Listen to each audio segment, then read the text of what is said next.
Hello बच्चों। कक्षा 11 की फिजिक्स में आज हम सब लोग थर्मोडायनेमिक्स के सेल्फ असेसमेंट क्वेश्चंस को सॉल्व करेंगे बालाजी पब्लिकेशन से। ये सेल्फ असेसमेंट मतलब आत्मनिरीक्षणात्मक का सेकंड वीडियो है। क्वेश्चन नंबर 8 से हम स्टार्ट करेंगे, 7 तक की फर्स्ट वीडियो में कंप्लीट कर चुके थे। तो आप सभी बच्चों का हमारे अपने प्यारे यूट्यूब चैनल आदर्श बालाजी सॉल्यूशन पर स्वागत है। इस चैनल पर बालाजी पब्लिकेशंस के मैथ फिजिक्स के क्वेश्चंस को सॉल्व कराए जाते हैं। दो ही फार्मूले यहाँ यूज होंगे।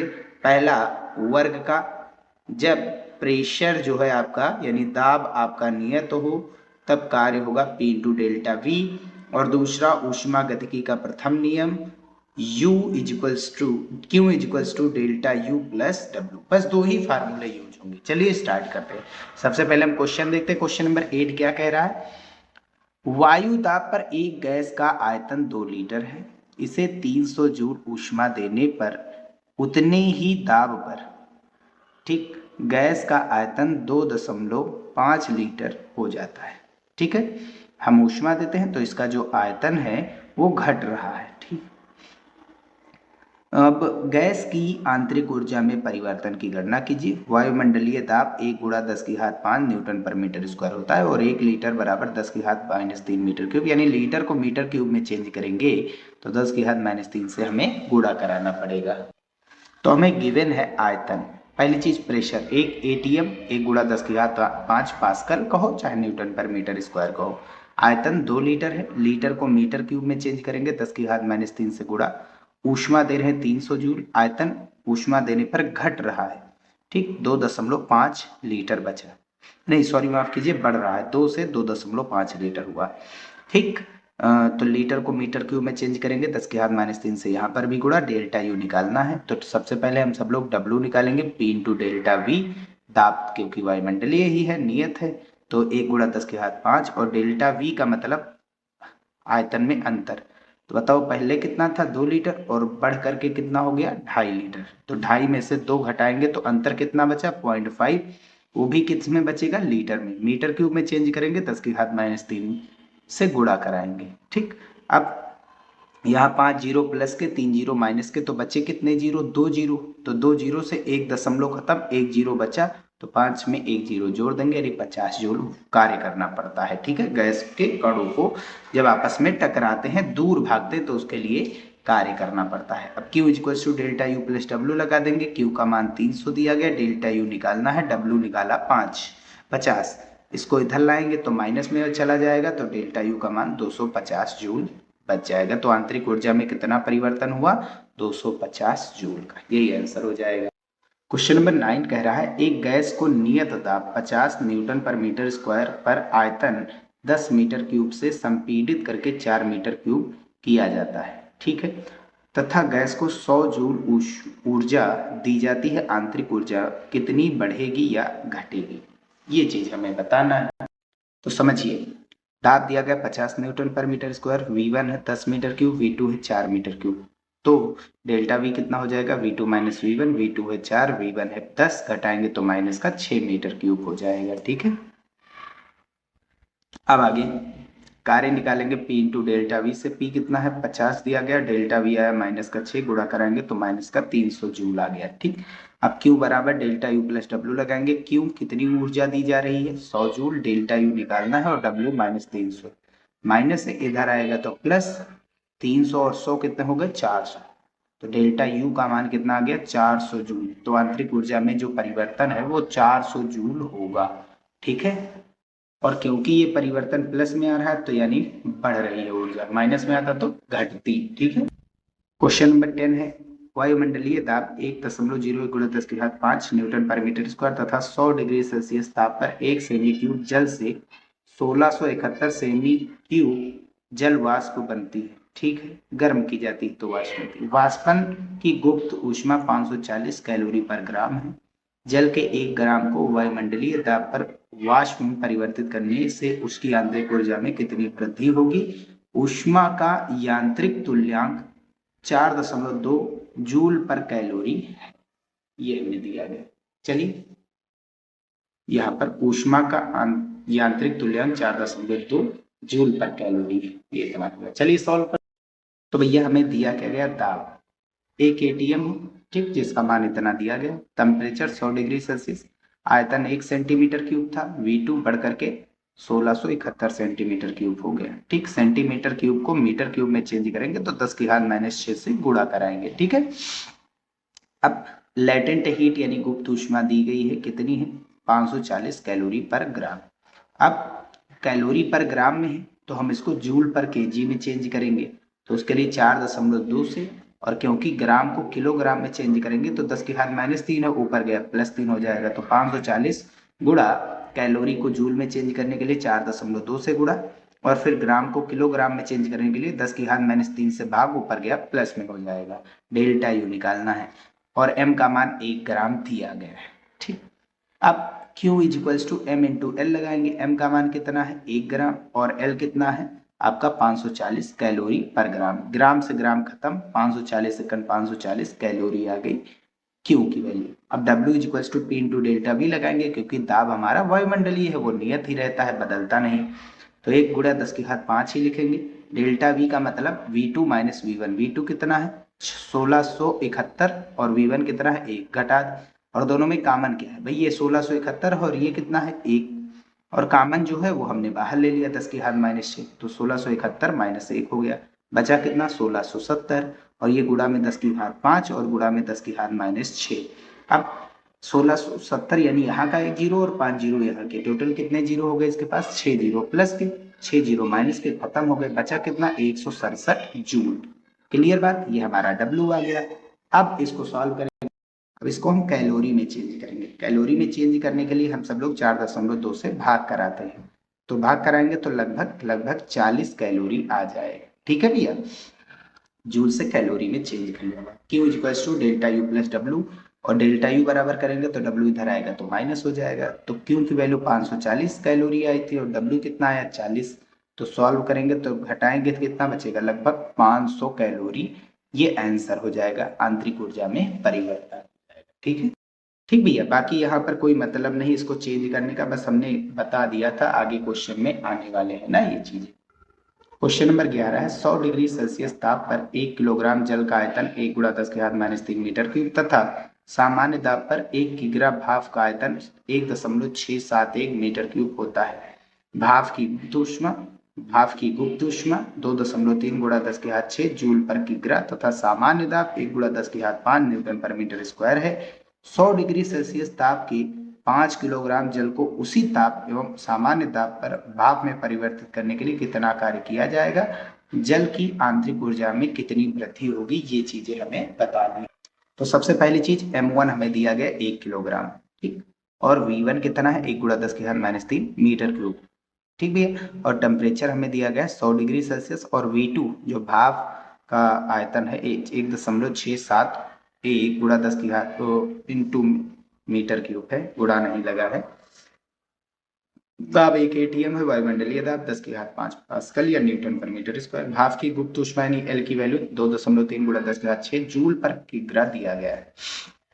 अब टेम्परेचर 100 डिग्री सेल्सियस है, M2 जो कि हमें दिया गया है 5 किलोग्राम का, और इस पर जो आपका आयतन है, समझिए बात, वो V' हो जाएगा, ये V1 है, ये V2 है, तो ये V1 का कितने गुना हो जाएगा भाई? समझिए बात, घनत्व तो सेम है, ठीक है, और द्रव्यमान घनत्व बराबर क्या होता है? द्रव्यमान बटा आयतन, और द्रव्यमान कितने गुना है? 5, घनत्व तो सेम है, तो द्रव्यमान कितने गुना है? 5 गुना, तो आयतन भी कितने गुना हो जाएगा? 5 हो जाएगा, तो V1 डैश 5 V1 हो जाएगा, और V2 डैश 5 V2 हो जाएगा। अब डेल्टा यहाँ से निकालेंगे V डैश, तो ये चीज अभी हम निकालेंगे यहाँ पर, तो W = P × डेल्टा V लगा देंगे, जो कि यहाँ से लिया गया है, 5 किलोग्राम वाले का हमको निकालना है ना वर्क, तो यहाँ से निकालना है। तो P प्रेशर आपका P ही है, और डेल्टा V डैश यानी कि V2 डैश - V1 डैश। अब 10⁵5 ये P का मान है, V2 डैश तुम्हारा 5 V1 डैश, यहाँ पर देखिए समझिए बात, यहाँ 5 यहाँ 5, 5 हमने बाहर ले लिया, V2 में से V1 घटा दो, V2 ये है, V1 ये है, घटा दीजिए। अब 10⁻³ मतलब 0.3 अंक आ गए, तो 3 अंक 1 2 3 अंक आ गए, दशमलव हमने लगा दिया। अब इसको घटाएंगे तो 1 में से 1 गया, कितना बचा? 0, तो आगे कितना है? 5, और इंटू में 10⁵5, और यहाँ से घटाएंगे तो 1.670 बचा। भाई एक में से एक गया, 0 बचेगा, बाकी तो सेम वही है।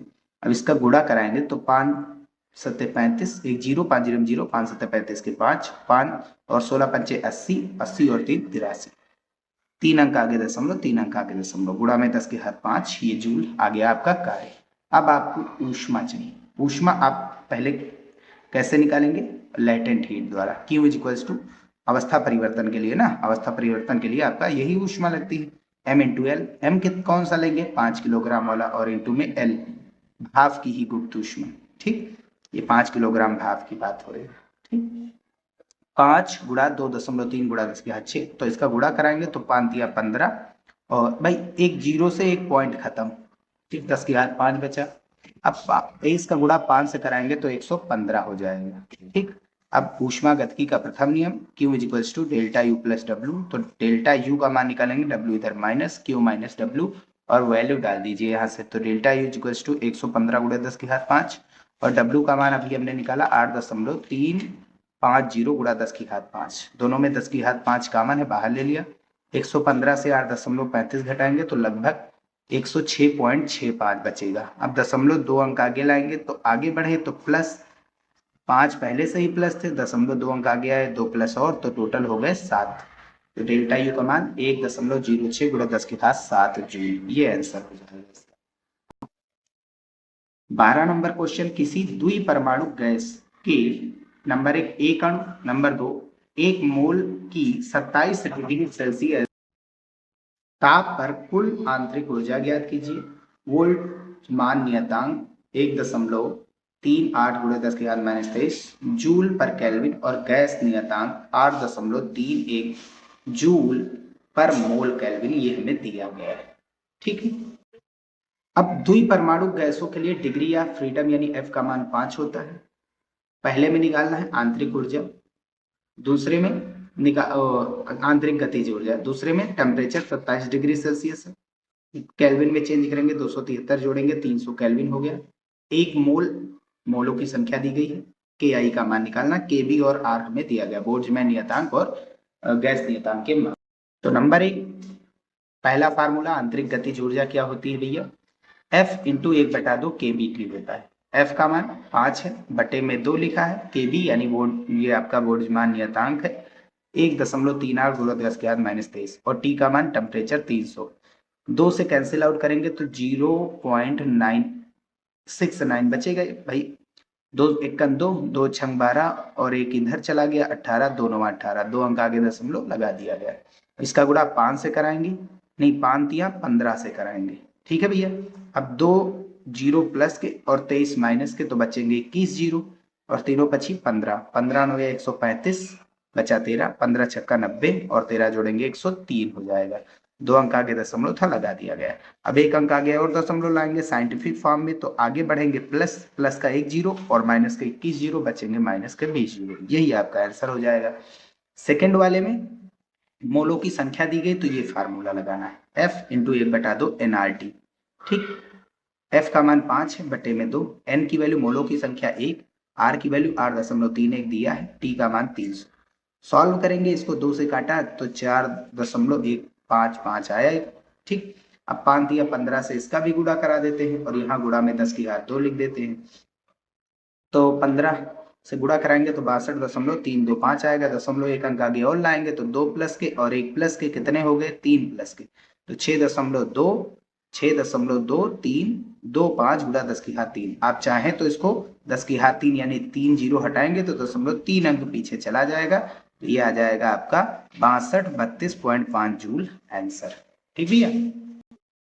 क्वेश्चन नंबर 13 है, 0.5 मोल CO2 को स्थिर दाब पर 25 डिग्री सेल्सियस से 125 डिग्री सेल्सियस तक गर्म किया जाता है। यदि CO2 के लिए Cp 8 कैलोरी पर मोल डिग्री सेल्सियस तथा Cv 6 कैलोरी पर मोल डिग्री सेल्सियस हो, तो ज्ञात कीजिए गैस को दी गई ऊष्मा यानी Q, गैस की आंतरिक ऊर्जा में वृद्धि यानी डेल्टा U, और बाह्य दाब के विरुद्ध किया गया कार्य यानी W आपको निकालना।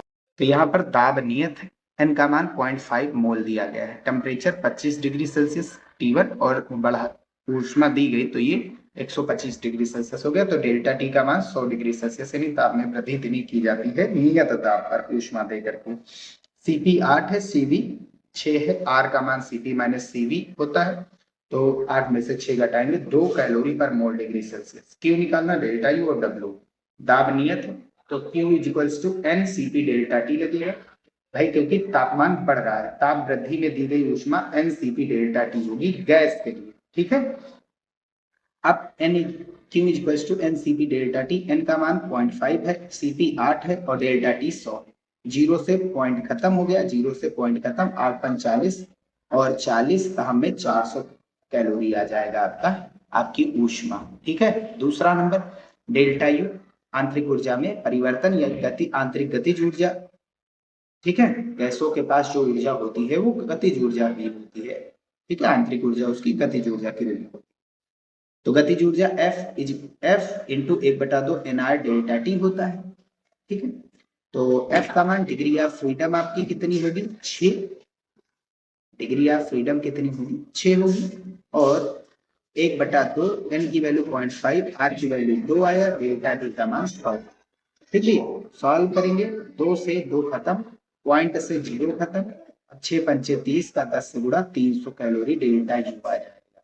ठीक है, तो कार्बन डाइऑक्साइड गैस है, CO2 है ना, बहुपरमाणु, तो इसके लिए डिग्री ऑफ फ्रीडम 6 होता है, ये चीज हमने पढ़ाया है। ठीक है भैया, हमें अब आगे Q is equals to delta U plus W निकाल देंगे भाई, डब्ल्यू से निकाल सकते हैं। ये W is equals to P into delta V लगा सकते हैं, जो कि एनआर डेल्टा टी के बराबर भी होता है, मेयर के सूत्र में बताया गया था। तो Q का मान 400, डेल्टा यू 300, डब्ल्यू निकालेंगे तो 300 इधर घटेगा 400 में से, तो बचेगा कितना, 100 कैलोरी। ये आपका डब्ल्यू हो जाएगा आंसर। लास्ट क्वेश्चन है, 1 ग्राम हाइड्रोजन तथा 1 ग्राम हीलियम के गैसीय मिश्रण का ताप 0 डिग्री सेल्सियस से 50 डिग्री सेल्सियस तक बढ़ाने के लिए नंबर 1 नियत आयतन पर तथा नंबर 2 नियत दाब पर कितनी कितनी ऊर्जा देनी होगी, यह मानते हुए दोनों गैसें आदर्श हैं और आर का मान लगभग 1.99 यानी जो कि 2 होगा लगभग कैलोरी पर मोल केल्विन, तथा हाइड्रोजन के लिए गामा का मान 1.41 व हीलियम के लिए 1.67 ये हमें दिया गया। हाइड्रोजन 2 परमाणु है और हीलियम 1 परमाणु है। ठीक है, उसके लिए गामा का मान में दिया गया है। चलिए सॉल्व करते हैं इसको। तो हमें दिया क्या गया है, सबसे पहला द्रव्यमान दिया गया है हाइड्रोजन गैस का 1 ग्राम। तो यहां से हम सब लोग मोलों की संख्या निकालेंगे, दिया गया द्रव्यमान बटे परमाणु द्रव्यमान। ठीक है, हाइड्रोजन का द्रव्यमान 1 होता है, 2 अणु होते हैं ना, हाइड्रोजन के एक परमाणु का द्रव्यमान 1 होता है, 2 है तो 2 से गुणा, तो 2 1 2 और दिया गया द्रव्यमान 1/2 मोल। हीलियम का निकालेंगे, 1 ग्राम दिया गया है, मोलों की संख्या निकालेंगे, दिया गया द्रव्यमान बटे आणविक द्रव्यमान। कितना दिया गया द्रव्यमान 1 है और आणविक द्रव्यमान हीलियम का कितना होता है, या परमाणु द्रव्यमान 6 होता है, तो 1/4 मोल। टेम्परेचर 0 डिग्री सेल्सियस बढ़ा करके कितना किया गया, 50 डिग्री सेल्सियस। डेल्टा टी यानी ताप में वृद्धि या तापांतर आया 50 डिग्री सेल्सियस। आर की वैल्यू लगभग 2 कैलोरी पर मोल डिग्री सेल्सियस। और हमें गामा का मान दिया गया हाइड्रोजन के लिए ग्राम अणु विशिष्ट ऊष्माओं का अनुपात 1.41 और हीलियम के लिए 1.67। अब आगे हमको निकालना क्या है, गामा का मतलब हुआ सीपी बटा सीवी बराबर गामा होता है और सीपी माइनस सीवी बराबर आर भी होता है। तो इसके लिए हम क्या कर सकते हैं, अगर पहले केस में क्या दिया गया है, आयतन नियत हो और दूसरे केस में दाब नियत हो, तो पहले हम नियत आयतन पर निकालेंगे हम सब लोग इसके लिए सीपी और सीवी के मान। चलिए, V नियत है, सीवी बराबर करेंगे तो R अपॉन गामा -1 हो जाएगा भाई। सीपी की वैल्यू यहां से डालेंगे तो ये सीपी कितना आएगा, गामा इंटू आर, यहाँ पर गामा इंटू आर हो गया, गामा इंटू सीवी हो जाएगा सीपी की जगह पर। सीवी कॉमन ले लेंगे और बचेगा गामा -1, वो आर की बटे में आ जाएगा। सीवी बराबर आर बटे गामा -1, आर की वैल्यू 2, गामा की वैल्यू हाइड्रोजन के लिए हम निकाल रहे हैं। ठीक है, 1.41 माइनस का 1 और बचेगा 0.41, दशमलव हटाएंगे ऊपर 2 जीरो बढ़ेगा, लगभग 4.85 ये सीवी का मान आ जाएगा कैलोरी पर मोल डिग्री सेल्सियस। ठीक है, तो अगर आयतन नियत है तो सीवी लेते हैं, दाब नियत है तो सीपी लेते हैं। ठीक भैया, अब आगे हाइड्रोजन गैस के लिए सीपी का मान, तो ऐसे ही सीवी यहाँ से गामा की वैल्यू यानी सीवी की वैल्यू निकालेंगे, सीपी बटे गामा आ जाएगा, यहाँ पर रख देंगे तो गामा आर बटे ये आ जाएगा, CP equals to gamma R upon gamma minus 1 हो जाएगा। ठीक है, यानी इसकी वैल्यू हम गामा से गुणा करा देंगे। तो भैया गामा कितना है हाइड्रोजन के लिए 1.41, आर की वैल्यू या फिर ये डायरेक्ट आपकी किसकी वैल्यू सीवी की थी ना, आर अपान गामा माइनस 1, तो सीवी हमारा पता चल ही गया है और इसकी वैल्यू गामा से गुणा करा देंगे, गामा से आ जाएगा मान। भाई सीवी को गामा से गुणा कराएंगे तो सीपी मिल जाएगा, तो वही चीज तो यहाँ पर किया गया, तो ये आ जाएगा 6.83 कैलोरी पर मोल डिग्री सेल्सियस। ऐसे हीलियम गैस के लिए सीपी सीवी निकालते हैं, तो CV R upon gamma minus 1 हो जाएगा, आर की वैल्यू 2, गामा हीलियम गैस के लिए 1.67 माइनस 1, और घटाएंगे तो 1 में से 1 गया 0, 0.67, दशमलव हटाएंगे ऊपर 2 जीरो कैंसिल आउट करेंगे, लगभग 2.98 कैलोरी पर मोल डिग्री सेल्सियस। सीपी कितना आएगा, वही चीज गामा का गुणा सीवी से करा दीजिए, तो गामा कितना है आपका हीलियम गैस के लिए 1.67 और सीवी की वैल्यू आई कितनी है, वैसे ये फार्मूला होता है, आप चाहें तो ये वैल्यू ध्यान से देखेंगे तो सीवी ही तो है, तो सीवी का गुणा किससे कराया गया, गामा से, और सीवी कितना है 2.98 और गामा 1.67 हीलियम गैस के लिए गुणा कराएंगे तो 4.97 कैलोरी पर मोल डिग्री सेल्सियस हो जाए। अब आगे हाइड्रोजन गैस, हाइड्रोजन गैस जब आयतन नियत हो तो Q1 equals to N CV delta T हो जाएगा, एन दी गई ऊष्मा, एन भाई सीवी बराबर एक फार्मूला बताया गया था, मोलों की संख्या 1 और तापमान 1 डिग्री सेल्सियस की वृद्धि के लिए जो भी ऊष्मा दी जाती है वही आपकी अब सीवी होती नियत आयतन पर, ठीक, और नियत दाब पर होता है एनसीपी डेल्टा टी, ठीक है, लेकिन हम आयतन नियत आयतन पर निकाल रहे हैं ऊष्मा, दी गई ऊष्मा, ठीक है, हाइड्रोजन की और हीलियम की, NCV delta T, NCV delta T वही फार्मूला। एन की वैल्यू 1/2 आया है हाइड्रोजन के लिए, और सीवी कितना है 4.85 और डेल्टा टी 50, काटेंगे तो 25 बचेगा, इसका गुणा इससे करेंगे तो 121.25 कैलोरी, और हीलियम के लिए एन सीवी डेल्टा टी नियत आयतन पर यही होगी, तो 1/4 एन का मान दिया गया हीलियम के लिए, और सीवी कितना है 2.98, कैंसिल आउट कर देंगे और ये डेल्टा टी 50, 2 से काटेंगे 2 दूनी 4 और ये 25 बचेगा, इसको 2 से काटेंगे तो 1.49 बचेगा, इसका दोनों का गुणा कराएंगे लगभग 37.25 कैलोरी आ जाएगा Q2 का मान। कुल कितनी ऊष्मा नियत आयतन पर दी गई है, नियत आयतन पर कुल ऊष्मा दी गई है, ये आपकी Q1 और ये आपकी Q2, ठीक है, QV से हमने लिख दिया इसको 121.25 और प्लस का 37.25 जोड़ेंगे तो 158.50 कैलोरी, ये नियत आयतन पर दी गई ऊष्मा। ऐसे ही नियत दाब पर दी गई ऊष्मा निकालेंगे तो हाइड्रोजन गैस के लिए एनसीपी डेल्टा टी, सीपी का मान कितना है 6.83 और डेल्टा टी 50 है, और एन मोलों की संख्या हाइड्रोजन की 1/2 170.25 कैलोरी आएगा। हीलियम गैस के लिए यानी Q2 कितना आएगा, एनसीपी डेल्टा टी 1/4 मोलों की संख्या है, सीपी 4.97 और डेल्टा टी 50, कैंसिल आउट करेंगे 62.125 कैलोरी हो जाएगा। अब कुल कितनी ऊष्मा दी गई है, ये नियत दाब पर Q1 प्लस Q2, ठीक है, हाइड्रोजन की और हीलियम की मिश्रण के लिए बात हो रही है ना, तो दोनों को जोड़ देंगे तो Q1 कितना आया 170.25 और Q2 हमारे पास आया यानी कि हीलियम के लिए दी गई जो ऊष्मा है नियत दाब पर 62.125, जोड़ेंगे तो 232.375 कैलोरी जी आ जाएगी नियत दाब पर दी गई ऊष्मा। तो ये दोनों आपके हो जाएंगे फाइनल आंसर, वो लगभग 158 और ये लगभग 233 कैलोरी, यही आंसर है। बस यहीं पर अब वीडियो समाप्त करते हैं, नेक्स्ट वीडियो में क्वेश्चन नंबर 15 से लगा करके 20 तक सॉल्व करेंगे। इंपॉर्टेंट वीडियो होगा, पीवी ग्राफ पर आधारित प्रश्न होंगे उसमें, ठीक है।